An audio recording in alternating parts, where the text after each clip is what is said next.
Hello friends, आप सबका स्वागत है आपके अपने यूट्यूब चैनल स्टडी विथ फलक में।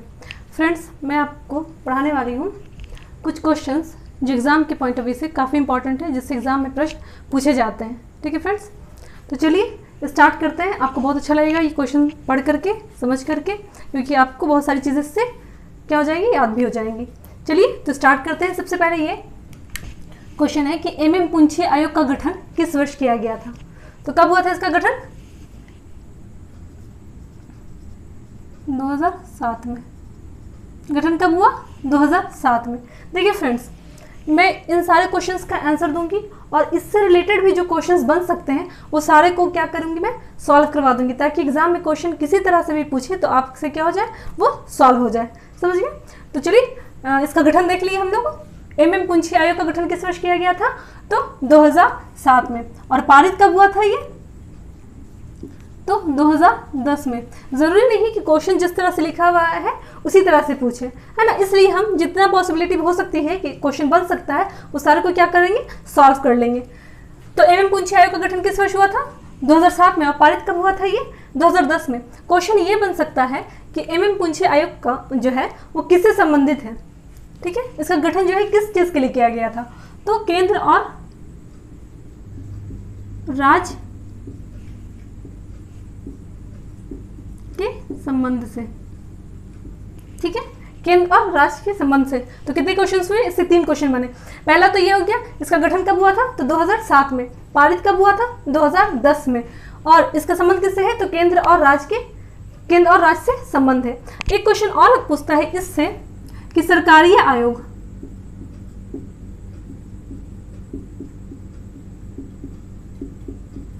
इसका संबंध भी जो है केंद्र और राज्य से था। इनके संबंधों को सुधारने के लिए, केंद्र और राज्य के मध्य संबंधों को सुधारने के लिए सरकारी आयोग का गठन किया गया था। कब किया गया था? तो 1983 में। तो आप इन सब को याद कर लेंगे फ्रेंड्स कि एम पुंछी का गठन जो है वो किस लिए किया गया था? तो केंद्र और राज्य के लिए किया गया था। कब किया गया था? तो 2007 में। पारित कब हुआ था? 2010 में। और सरकारी आयोग का गठन कब किया गया था? 1983 में। इसका भी संबंध किससे है? केंद्र और राज्य के संबंध को सुधारने से। समझ गए इस चीज को? नेक्स्ट क्वेश्चन आता है कि किस ग्रह का विशिष्ट गुण उसके चुंबकीय क्षेत्र का होना है। तो किसका हो जाएगा? बुध का हो जाएगा। बुध का। किस ग्रह का विशिष्ट गुण उसके चुंबकीय क्षेत्र का होना है? किसका होना है? तो बुध का। अब आता है इससे क्वेश्चन ये कि सबसे छोटा ग्रह, एग्जाम में क्वेश्चन पूछता है कि सबसे छोटा ग्रह तो कौन हो जाएगा? बुध। सबसे छोटा ग्रह भी कौन हो जाएगा आपका? तो बुध हो जाएगा। नेक्स्ट, सूर्य से सर्वाधिक निकट कौन हो जाएगा?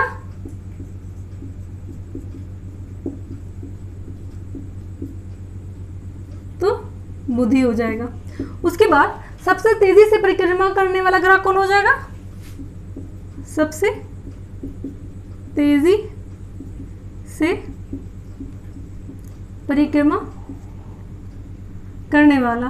ठीक है, नेक्स्ट हो जाएगा सर्वाधिक तापांतर वाला ग्रह।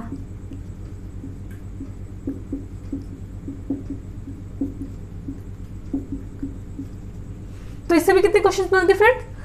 4 क्वेश्चन बनेंगे। सबसे छोटा ग्रह हो जाएगा बुध, सूर्य से निकट भी हो जाएगा, सबसे तेजी से परिक्रमा करने वाला ग्रह कौन हो जाएगा? बुध, और सर्वाधिक तापांतर वाला ग्रह। तो किस ग्रह की विशिष्ट गुण उसके चुंबकीय क्षेत्र का होना है? तो बुध का। और सबसे छोटा ग्रह कौन हो जाएगा? बुध। तेजी सर्वाधिक सूर्य से निकट कौन हो जाएगा? तो बुध। तेजी से परिक्रमा करने वाला कौन हो जाएगा? तो बुध। और सर्वाधिक तापांतर वाला ग्रह कौन हो जाएगा?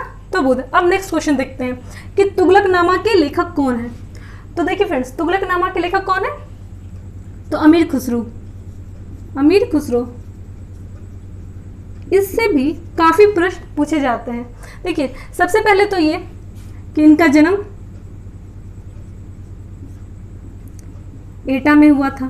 ठीक, अगर ऑप्शन में एटा ना रहे, पटियाली रहेगा तो भी इसको भी हम मार देंगे, टिक कर देंगे। ठीक है, क्योंकि वर्तमान में कहाँ है? उत्तर प्रदेश में पड़ता है। तो एटा या पटियाली रहेगा, तो आंसर वही हो जाएगा। ठीक है, अब आता है कि इनका जन्म हुआ कब था। इनका जन्म हुआ था 1253 में। जन्म हुआ था 1253 में। और मृत्यु कब हुई थी इनकी? 1325 में मृत्यु हो गई थी। ठीक है, कितने क्वेश्चंस बने इससे? तो अमीर खुसरो का जन्म कब हुआ था? तो एटा में हुआ था। कहाँ हुआ था? तो एटा में हुआ था या पटियाली। और कब हुआ था? तो 1253 में। और मृत्यु कब हुई थी? 1325 में। अब आता है ये कि सबसे पहले कौन ऐसे मुसलमान थे, कौन ऐसे मुस्लिम थे जिन्होंने भारतीय होने का दावा किया था। तो अमीर खुसरो सबसे पहले ऐसे मुस्लिम थे जिन्होंने भारतीय होने का दावा किया था। अब आता है क्वेश्चन ये कि इन्हें खड़ी बोली का जनक किसे कहा जाता है। तो खड़ी बोली का जनक किसे कहा जाता है, अमीर खुसरो को। खड़ी बोली का जनक भी कहा जाता है इन्हें, और तुताई हिंद भी, हिंद किसे कहा जाता है, तो अमीर खुसरो को कहा जाता है। ठीक है, एक क्वेश्चन और बनता है इससे कि इन्होंने कितने सुल्तान का शासनकाल देखा था। तो कितने सुल्तान का देखा था, 7। कौन कौन, उसको भी हम याद कर लेंगे, क्योंकि एग्जाम में अगर कोई भी ऑप्शन रहता है तो आपको याद रहेगा, तो आप क्या करेंगे, उसको आसानी से टिक आउट कर सकते हैं। तो चलिए, सबसे पहले क्या था कि 7 सुल्तान का इन्होंने शासनकाल देखा था। कौन कौन, बलबन, कैकुकाबाद,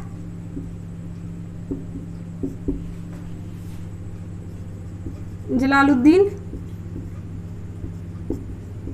खिलजी,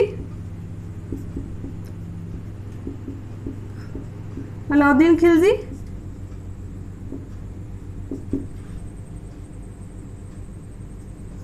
मुबारक शाह,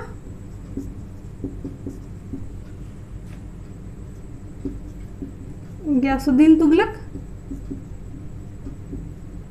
और लास्ट मोहम्मद बिन तुगलक। इन्हीं के शासनकाल में जैसे इनका स्टार्टिंग हुआ था, इनकी क्या हो गई थी, मृत्यु हो गई थी।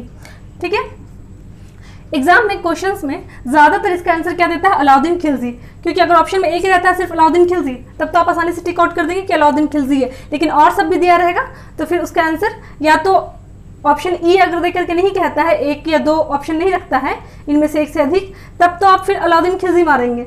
लेकिन अगर रहता है कि उपयुक्त में से एक से अधिक, तब अगर जो जो मिलता है आप उसको देख के क्या करेंगे, टिक आउट कर लेंगे। समझ गए फ्रेंड्स। तो अमीर खुसरो से कितने क्वेश्चंस बने, पहला तो ये कि खड़ी बोली का जनक किसे कहा जाता है, अमीर खुसरो को। द्वितीय, हिंद किसे कहा जाता है, अमीर खुसरो को। इनका जन्म कहाँ हुआ था, एटा में, या फिर पटियाली कह सकते हैं। ये कब हुआ था, तो 1253 में। मृत्यु कब हुई थी, तो 1325 में। खड़ी बोली का जनक इन्हीं कहा जाता है। और 7 सुल्तान का शासक इन्होंने देखा था, कौन कौन सा, बलबन, कैकुकाबाद, जलालुद्दीन खिलजी, अलाउद्दीन खिलजी, मुबारक शाह, गयासुद्दीन तुगलक और मोहम्मद बिन तुगलक। कौन कौन हो गए, तो बलबन, फिर कैकुकाबाद, फिर जलालुद्दीन खिलजी, उसके बाद कौन आए थे, जस्ट अलाउद्दीन खिलजी, उसके बाद मुबारक शाह, फिर गयासुद्दीन तुगलक और लास्ट मोहम्मद बिन तुगलक। समझ गए फ्रेंड्स इतनी चीजों को। अब आता है नेक्स्ट क्वेश्चन कि सीमा सुरक्षा बल की स्थापना कब हुई थी। क्वेश्चन क्या है कि सीमा सुरक्षा बल की स्थापना कब हुई थी, तो कब हुई थी, 1 दिसंबर 1965 को। अब नेक्स्ट क्वेश्चन है कि इसको किस नाम से जाना जाता है, इंग्लिश में क्या कहते हैं इसे, BSF, यानी कि बॉर्डर सिक्योरिटी फोर्स। इसका हेडक्वार्टर कहाँ है फ्रेंड्स, तो न्यू दिल्ली में। ठीक है, अब इससे भी क्वेश्चन जितने भी पॉसिबिलिटी थी मैंने सारे बता दिए। सबसे पहले ये कि इसकी स्थापना दिवस कब मनाई जाती है, तो 1 दिसंबर को। स्थापना कब हुआ था, तो 1 दिसंबर 1965 को। BSF का फुल फॉर्म क्या है, तो बॉर्डर सिक्योरिटी फोर्स, और इसका हेडक्वार्टर कहाँ है, तो न्यू दिल्ली में। ओके फ्रेंड्स, ये क्वेश्चंस। अब नेक्स्ट क्वेश्चन है, क्वेश्चन क्या है कि ग्राम सभा के सदस्य बनने की न्यूनतम आयु कितनी है, तो कितनी है, 18 वर्ष। ग्राम सभा के सदस्य बनने की न्यूनतम आयु कितनी है, 18 वर्ष। क्वेश्चन एक और पूछता है जिसमें इन दोनों में क्या हो जाता है, इंसान कंफ्यूज कर जाता है। वो क्वेश्चन ये है, पंचायत चुनाव के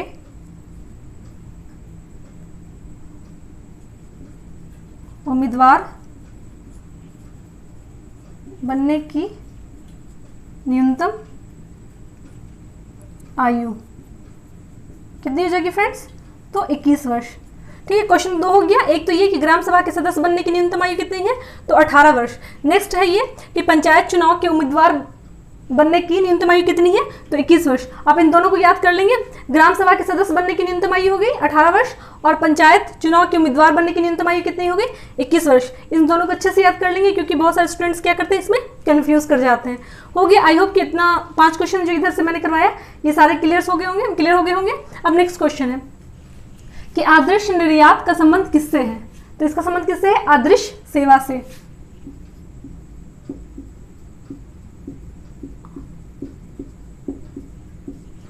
अदृश्य निर्यात का संबंध किससे है? अदृश्य सेवा से।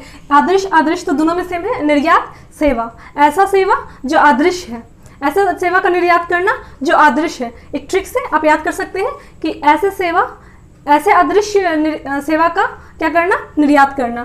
तो अदृश्य निर्यात का संबंध किससे हो गया? अदृश्य सेवा से। नेक्स्ट क्वेश्चन है कि उत्तर मीमांसा दर्शन के प्रवर्तक कौन थे? तो कौन थे? बादरायण। उत्तर मीमांसा दर्शन के प्रवर्तक कौन थे? तो बादरायण। क्वेश्चन पूछता है कि पूर्व मीमांसा के कौन थे? तो फिर जैमिनी, क्योंकि जरूरी नहीं है कि एग्जाम में आपका उत्तर मीमांसा ही दे, पूर्व मीमांसा भी पूछ सकता है। इसलिए आप दोनों याद रखेंगे कि उत्तर मीमांसा दर्शन के प्रवर्तक कौन थे? बादरायण। और पूर्व मीमांसा के प्रवर्तक कौन थे? तो जैमिनी। समझ गए फ्रेंड्स? अब नेक्स्ट क्वेश्चन आता है कि गुलाबी क्रांति का संबंध किससे है? तो किससे है? झींगा से, प्याज से और औषधि से। गुलाबी क्रांति का संबंध किससे है? झींगा, प्याज और औषधि। ठीक है फ्रेंड्स, इसको तीनों को आप याद रखेंगे क्योंकि ज्यादातर तो ऑप्शन में ये देता है, लेकिन ये और ये भी पूछ सकता है। तो गुलाबी क्रांति का संबंध किससे हो गया? झींगा, प्याज और औषधि। नेक्स्ट क्वेश्चन ये है कि वह तत्व जो रक्त में पाया जाता है, तो कौन कौन? लोहा, क्रोमियम और मैग्नीशियम। ठीक है फ्रेंड्स, लोहा ज्यादातर लोगों को पता होगा कि रक्त में लोहा पाया जाता है, ठीक है, लेकिन उसमें क्रोमियम और मैग्नीशियम भी पाया जाता है। ठीक है, तो एग्जाम में क्वेश्चन पूछ सकता है, लोहा ना देके ऑप्शन क्रोमियम या मैग्नीशियम भी दे सकता है, या फिर जब बीपीएससी का क्वेश्चन होता है सबसे फेवरेट क्वेश्चन ऑप्शन जो उसका होता है क्या होता है? ई, एक से अधिक या इनमें से कोई नहीं, तो उसमें भी दे सकता है लोहा, क्रोमियम, मैग्नीशियम। अगर आपको तीनों याद रहेगा तो आप बना सकते हैं इस क्वेश्चन को। तो वह तत्व जो रक्त में पाया जाता है कौन कौन हो जाएगा? लोहा, क्रोमियम और मैग्नीशियम। नेक्स्ट क्वेश्चन है कि मतदान देने का अधिकार किस अनुच्छेद में है? तो किस अनुच्छेद में है? अनुच्छेद 326 में। मतदान देने का अधिकार किस अनुच्छेद में है? तो अनुच्छेद 326 में। क्वेश्चन यहाँ से ये बनता है कि निर्वाचन आयोग का संबंध जो है किस अनुच्छेद में है? निर्वाचन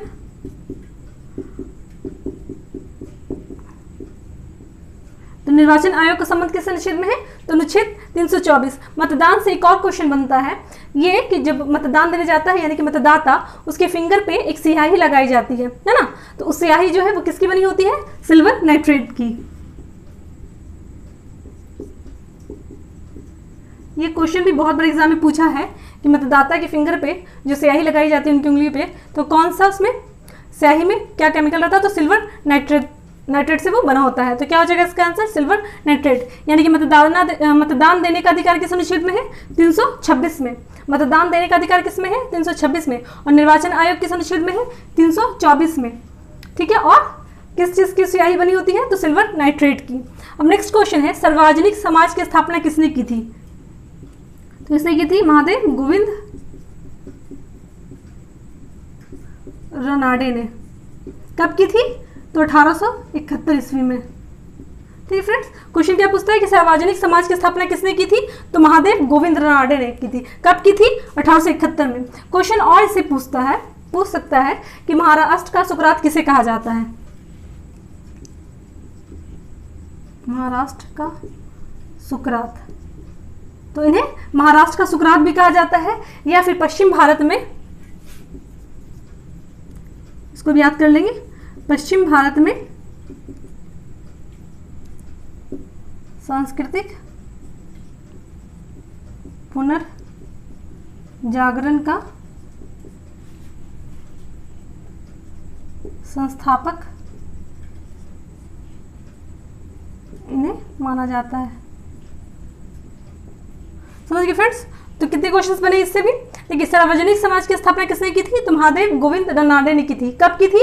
तो 1871 ईस्वी में। महाराष्ट्र का सुकरात किसे कहा जाता है? तो गोविंद रनाडे को। पश्चिम भारत में सांस्कृतिक पुनर्जागरण का अग्रदूत किसे माना जाता है?